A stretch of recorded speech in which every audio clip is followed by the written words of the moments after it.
జై భీమ్. సభాధ్యక్షులు ఉదయాలన్న గారు, అదేవిధంగా మన మధ్యలో తొలి ఎస్సీ కార్పొరేషన్ చైర్మన్, తెలంగాణ రాష్ట్రం రావడానికి ఆనాడు మేము అధికారంలో ఉన్నప్పటికీ మా ఎమ్మెల్యేలను మా ఎంపీలను గడగడలాడించిన వ్యక్తి మా ప్రపంచం. అదేవిధంగా వేదికలు అలంకరించిన ఎంతోమంది పెద్దలు, అసెంబ్లీ గోడలను తల్లుకుంటూ పోయి ప్రాణాలను లెక్క చేయకుండా ఒక మహిళ ఇంత చేయగలుగుతుందా అని చెప్పి కేవలం రాష్ట్రం కాదు దేశం మొత్తం చూసే విధంగా గర్వపడ్డ మా మేరీ మాదిగక్క, 57 ఉపకులాల మా అధ్యక్షుడు మా అన్న రాజలింగం అన్న, అదేవిధంగా ఆరేపల్లి రాజేంద్ర గారు అయితే నాకు ఎన్టీపీసీ దగ్గర నుంచి బాగా దగ్గర, మా శేఖరన్న మా కాంగ్రెస్ పార్టీ నాయకులు ఎంతోమంది వేదిక బాలన్న కానీ మధ్య స్వామన్న కానీ అందరూ కూడా చాలామంది. మరి ముఖ్యంగా 2006-2007 సంవత్సరంలో నేను ఉస్మానియా యూనివర్సిటీకి ఇన్ఛార్జ్గా ఉన్నప్పుడు నాకు పూర్తిగా మద్దతు ఇచ్చిన మా నండు నరసింహ మాదిగ గారు, 2007లో నేను జాతీయ కార్యదర్శిగా ఎన్ఎస్సీకి 7 రాష్ట్రాలకు ఇన్ఛార్జ్ చేసినప్పుడు మా నరసింహ మాదిగ అన్న కేవలం అదే ఒకే ఒక్క నాయకుడు కాంగ్రెస్ పార్టీలో ఉన్న నాయకులను తొక్కుదామని చూసినప్పుడు నాకు తోడుగా నిల్చొని డీసీఎంల జనాలను తీసుకొచ్చని గాంధీ భవన్ ముట్టడించిన వ్యక్తి మా నండు నరసింహ మాదిగ అన్న. ఈ ప్రయాణం అంతలో నా జాతి నా మొత్తం పూర్తి స్థాయిగా ఎంతోమంది వివిధ రకాలుగా నా ఎదుగుదలకు అంచెలంచెలుగా కారణమైనరు. మొట్టమొదటిగా నా జాతి ముద్దు బిడ్డలందరికీ, నా కుటుంబ సభ్యులకి, నా రక్త బంధువులందరికీ కూడా శిరసు వంచి ధన్యవాదాలు చెప్తున్నాను. అందరినీ ఏకం చేసినందుకు మా యాదనని, మరి ముఖ్యంగా వారికి పుట్టినరోజు శుభాకాంక్షలు తెలుపుతూ, మీ అందరూ కూడా నూతన సంవత్సర శుభాకాంక్షలు తెలుపుతూ 2-3 విషయాలే మాట్లాడుతూ, ఎందుకంటే అందరు పెద్దలు మాట్లాడేసారు. వాస్తవానికి కార్పొరేషన్స్ ఏర్పడలేదన్న ఒక నెగిటివ్ ఆలోచనలో ఉండే 14/3/2024 నాడే మాదిగల కార్పొరేషను, మాలలకు మాలల corporation GO number 2 GO number 3 ప్రకారం అన్ని కార్పొరేషన్లు ఏర్పాటు జరిగినాయి. అతి త్వరలోనే సంక్రాంతి వెళ్ళే ముందు లోపలనే నాకు తెలిసి కార్పొరేషన్స్ అన్నిటికీ అధ్యక్షులుగా మళ్ళీ కొత్త కార్పొరేషన్ చైర్మన్లు వస్తారు. అందులో నాకు పూర్తి నమ్మకం, మరొక మాదిగా మా పిడమర్తి రమణ కూడా తప్పకుండా అందులో ఉండడని చెప్పి మనస్ఫూర్తిగా నేను భావిస్తున్నాను. ఇదే కాకుండా నిట్ క్యాప్కి సంబంధించి మరి ఆరేపల్లి మోహన్ మాట్లాడాడు. నిట్ క్యాప్కి సంబంధించిన 2005 నుంచి అంటే కృష్ణప్రసాద్ గారు దానికి మలుపు ప్రోగ్రామ్ కార్యక్రమం తీసుకున్నప్పటి నుంచి లెదర్ ఆర్టిజన్స్ అసోసియేషన్స్ అని వాటితో కలిసి ఒక విద్యార్థి నాయకుడిగా అప్పటి నుంచి నేను పాల్గొన్నా. వాస్తవానికి ఏదైతే గత 8 సంవత్సరాల నుంచి ఒక వయసులకు చెందిన వ్యక్తి టెండర్ వేసి 7-8 సంవత్సరాల నుంచి దాన్ని కబ్జా చేసి పెట్టుకున్నాడు. మ్యానుఫ్యాక్చరింగ్ చేస్తే మన లెదర్ ఆర్టిజన్స్కి అందులో ఉద్యోగాలు వస్తాయి. మ్యానుఫ్యాక్చరింగే జరగట్లేదు. మ్యానుఫ్యాక్చరర్ ట్రేడర్గా తయారై ఢిల్లీ నుంచి తీసుకొస్తున్నాడు, మన ప్రభుత్వానికి అమ్ముతున్నాడు. దీన్ని దృష్టికి తీసుకపోయినా అది త్వరలోనే లెదర్ ఇండస్ట్రీస్కి సంబంధించి ముఖ్యమంత్రి గారు విదేశీ పర్యటన పోకుండా ముందే దీని మీద గట్టిగా మాట్లాడినాం. అందుకే అమెరికా నుంచి ప్రకటన చేసినారు, లెదర్ పార్కులు ఏర్పాటు చేస్తాము, దానికి కానీ బడ్జెట్ కూడా ఏర్పాటు చేస్తామని. త్వరలోనే leather industry development promotion corporation తప్పకుండా 100% ఓపెన్ అవుతుంది. సిఎల్ఆర్ఏలో నా లెదర్ ఆర్టిజన్స్ ఎవరైతే ఉన్నారో, ఎవరైతే ట్రైనింగ్స్ తీసుకున్నారో తప్పకుండా వాళ్ళందరూ కూడా ఉద్యోగ అవకాశాలు వస్తాయి. దాంట్లో ఎటువంటి అనుమానం లేదు.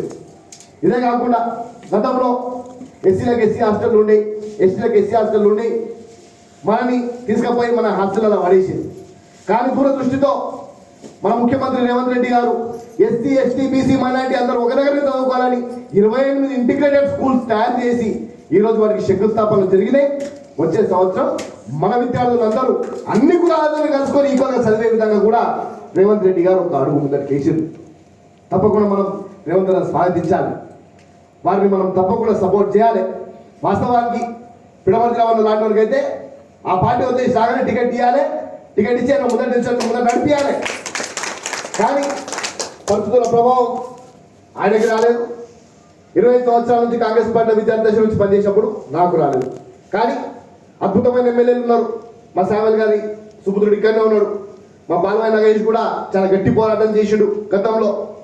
ఎంతోమంది అంటే వాస్తవానికి కూడా మన జాతిలో ఎమ్మెల్యేలు కావాల్సిన వ్యక్తులు ఎంతమంది ఉన్నా కూడా మనం ఇంకా దానికి రావట్లేదు, చేరుకోలేకపోతున్నాం. రాజ్యాధికారం గురించి అందరం మాట్లాడతాం. మనం రాజ్యాధికారం కావాలంటే వాస్తవానికి పోరాటం చేసే నాయకుల వెనకాల మన జాతి ఉండాల్సిన అవసరం ఉంది. రమణ వెనకాల తప్పకుండా నేను ఉంటావు తమ్ముడు లెక్క. ఆయన అడుగులో అడుగు వేస్తా. ఆయన ఆలోచన విధానం ఏదైతుందో ఎస్ 100కు 100% జిల్లాల వారీగా మనకు వర్గీకరణ ఫలాలు అందాలి. ఆ వర్గీకరణలో మనకు రావాల్సిన పర్సంటేజ్ 100% రావాలి. దీనికి సంబంధించి అన్న మీరు జిల్లాలలో ఇస్తున్నారు ఆల్రెడీ. మేము షమీమ్ అఖ్తర్ గారికి మొట్టమొదటి రోజునే ఆయన ఆఫీసు ఛార్జ్ తీసుకున్న రోజే జిల్లాల వ్యాప్తంగా ఇది చేయాలని చెప్పి మన తరఫు నుంచి మనం ఆల్రెడీ మెమోరాండం ఇచ్చినాం. కేవలం మెమోరాండం ఇస్తే కాదు, వారు రిపోర్ట్ సబ్మిట్ చేసే లోపల ప్రభుత్వం మీద మనమందరం ఒత్తిడి తేవాల్సిన ప్రయత్నం కూడా చేద్దాం. తప్పకుండా నేను రమణ ముఖ్యమంత్రి గారి సమయం తీసుకొని మేమిద్దరం ఫస్ట్ మాట్లాడతాం, తర్వాత మీ అందరినీ కూడా తీసుకుపోతామని కూడా మాట్లాడతాం.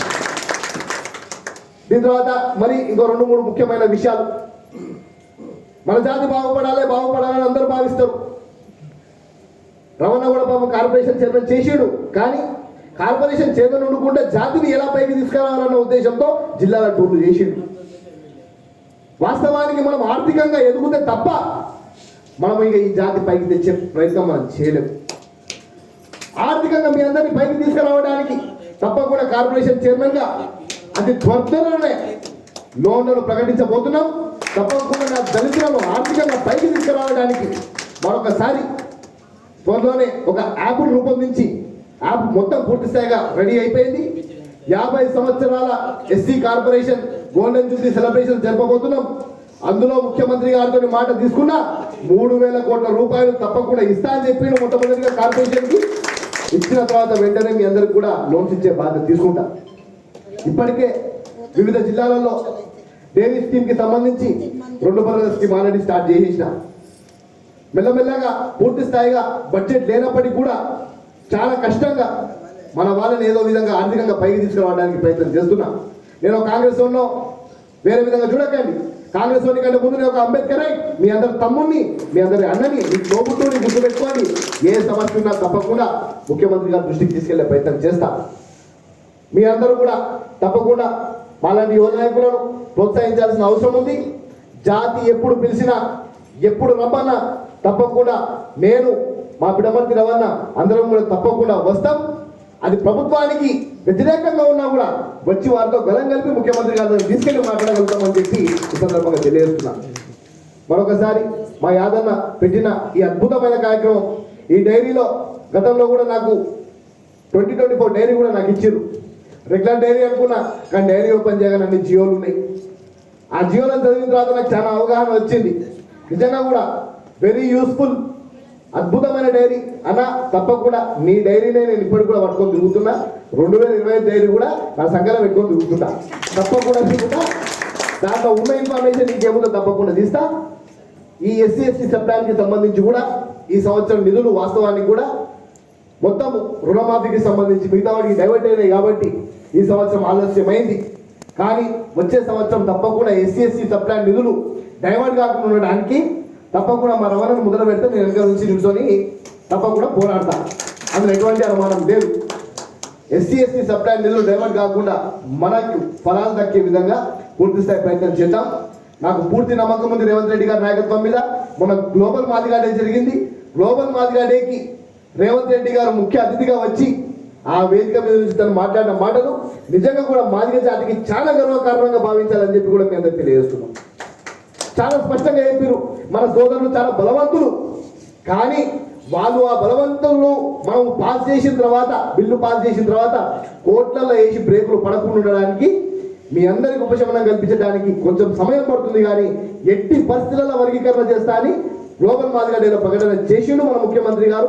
అది చేపిస్తాం ఎట్టి పరిస్థితులలో. ముఖ్యమంత్రి గారు కమిటెడ్గా ఉన్నారు, మాదిగ జాతికి సంబంధించి కమిటెడ్గా ఉన్నారు.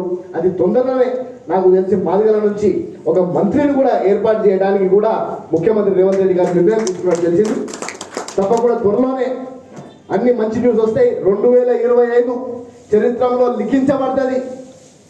వర్గీకరణ జరిగిందని, మాదిగలకు న్యాయం జరిగిందని, మాదిగలకు తమాషా ప్రకారం ఏదైతే అన్న ఆశిస్తున్నాడో జిల్లాల వారీగా మన జనాభా ఎక్కడ ఎంత ఉందో అంత పరంగా మనకు రిజర్వేషన్ వస్తాయని చెప్పి పూర్తి స్థాయి నమ్ముతున్నా. మరొక్క విషయంతో మాట్లాడి నేను ముగించాలనుకుంటున్నా మిత్రులారా.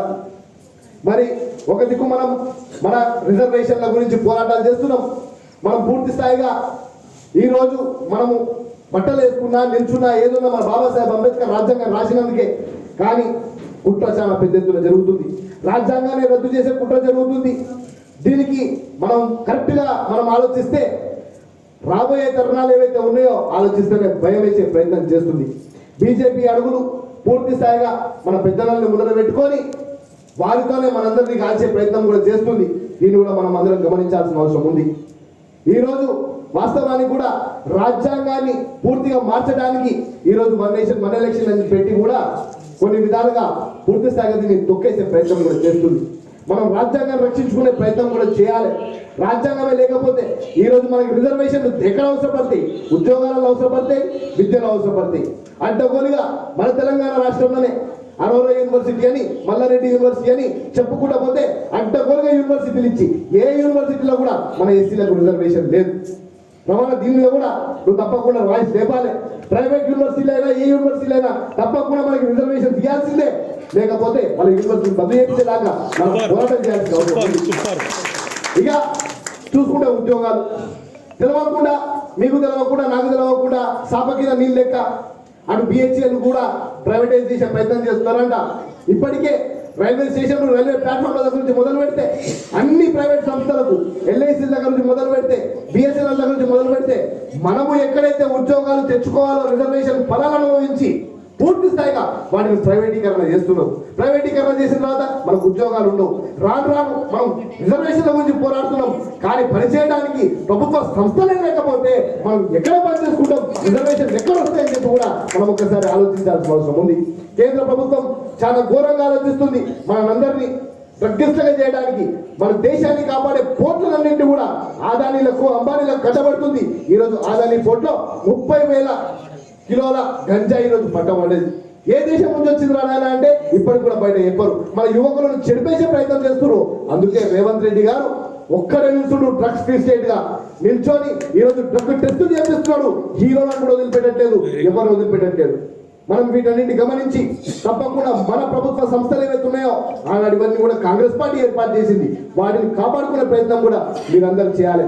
కేవలం రిజర్వేషన్ మాదిగా ఇక్కడనే మనం ఆగకుండా మన దేశాన్ని, మన ప్రభుత్వ సంస్థలను వాటిని అమ్ముతుంటే మనం వాటి మీద కూడా పోరాటం తీసుకోవాల్సిన అవసరం ఉంది. తప్పకుండా మీ అందరు చేసే పోరాటంలో అడుగులో అడిగై చేతిలో చేయేసి తప్పకుండా మీ అందరితో పాటు నేను నడుస్తా, మాటిస్తున్నా, తప్పకుండా మీతో పాటు ఉంటాను తెలియజేస్తూ మరొకసారి యాదనకు కృతజ్ఞతలు తెలుపుతూ సెలవు తీసుకుంటున్నా. జై కాంగ్రెస్, జై హింద్.